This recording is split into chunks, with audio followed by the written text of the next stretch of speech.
ज्यादा तर मुस्लिम लड़कियों का यह कहना है कि इस्लाम धर्म में हिजाब पहनना धर्म के पालन की सच्ची भावना को दर्शाता है और भारतीय संविधान भी उन्हें इसकी पूरी इजाजत देता है।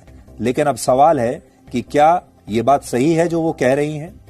आपको जानकर हैरानी होगी कि इस्लाम के पवित्र धार्मिक ग्रंथ कुरान में हिजाब और बुरके जैसे शब्दों का कहीं कोई उल्लेख नहीं है। इनकी जगह पर खिमर और जिबाब जैसे शब्द इस्तेमाल किए गए हैं, जिनका अर्थ महिलाओं द्वारा अपना सिर और चेहरा ढकने से है। कुरान में इस बात का भी उल्लेख मिलता है कि पैगंबर मोहम्मद साहब की पत्नी खिमर और जिबाब धारण करती थीं, लेकिन कुरान में कहीं यह स्पष्ट रूप से नहीं लिखा कि इस्लाम धर्म को मानने वाली सभी महिलाओं के लिए हिजाब और बुर्का पहनना अनिवार्य होगा।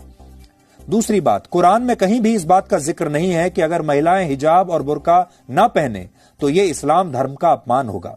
यानी जो बात ये लड़कियां कह रही हैं, जो छात्राएं कह रही हैं कि हिजाब पहनना इस्लाम का अपमान है, ऐसा सैद्धांतिक रूप से पूरी तरह से सही नहीं है। एक और बात, सूरह नूर आयत नंबर 30 एंड 31, 30 और 31।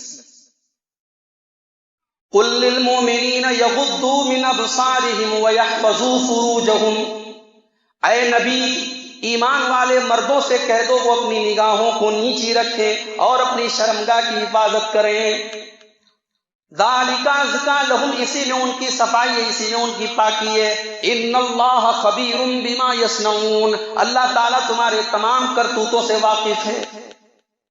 वकुल लिल मोमिनाति यग़ज़ुज़्न मिन अबसारिहिन्ना, और ऐ नबी तुम मोमिना औरतों से भी कह दो कि वो भी अपनी निगाहों को नीची रखें। औरत को पर्दे का हुक्म अल्लाह ताला ने आयत नंबर 31 में दिया, 31 में दिया। मर्द को निगाह झुकाने का हुक्म आयत नंबर 30 में दिया। मेरे भाई, हम समाज की औरतों को नकाब दे दें, पर्दा दे दें, और मर्दों की निगाहें अगर कंट्रोल में ना हो, समाज से बेहयाई नहीं खत्म।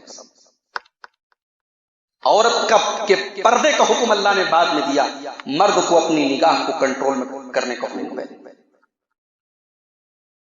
और औरतों से भी कहा जा रहा है कि अपनी निगाहों को और अपनी शर्मगाह की हिफाजत। वला युब्दीन ज़ीनतहुन्ना, और अपनी जीनत को जाहिर मत करो।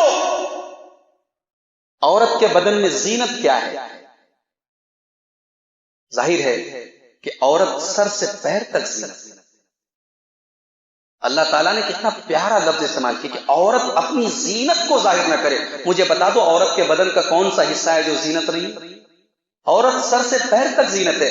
गोया अल्लाह ताला कह रहा है कि ऐ औरतों, खुद को किसी के सामने जाहिर करो, इल्ला मा ज़हरा मिन्हा, सिवाय उसके जो खुद से जाहिर हो जाए। अब्दुल्लाह इब्न अब्बास कहते हैं कि खुद से जाहिर हो जाए का मतलब यह है कि चेहरा और हथेली जरूरत पड़ने पर औरत दिखा सकती है। डॉक्टर के यहां जा रही है, डॉक्टर के यहां अब जरूरत पड़ गई, चेहरा खोल सकती है, हथेली खोल सकती है। कोई ऐसी इमरजेंसी आ जाए, आम हालात में चेहरा भी ढका होना चाहिए, क्योंकि चेहरा जो है वो तो पूरे हुस्न की किताब का टाइटल है।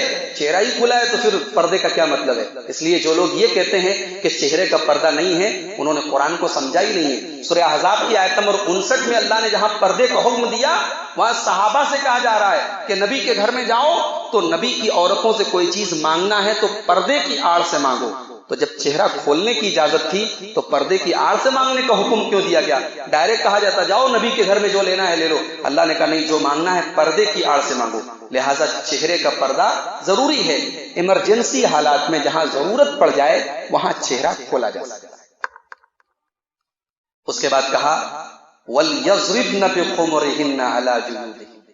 अल्लाह, घर में हो, अपने बाप के साथ बैठी हो, अपने भाई के साथ बैठी हो, अपने दामाद के सामने बैठी हो, अपने भांजे के सामने बैठी हो, भांजे से पर्दा नहीं है, भतीजे से पर्दा नहीं है, बेटे से पर्दा नहीं है, भाई से पर्दा नहीं है, मगर अल्लाह कह रहा है अपने दुपट्टे को अपने सीने पर वल यज़रिबन बिखुमरिहिन्ना अला जुयूबिहिन्ना।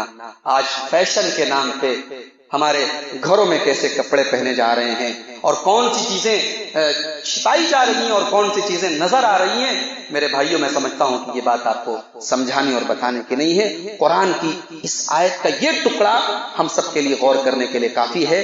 अल्लाह औरतों से कह रहा है कि अपने सीने पर अपने दुपट्टों को, अपनी ओढ़नियों को अपने सीने पर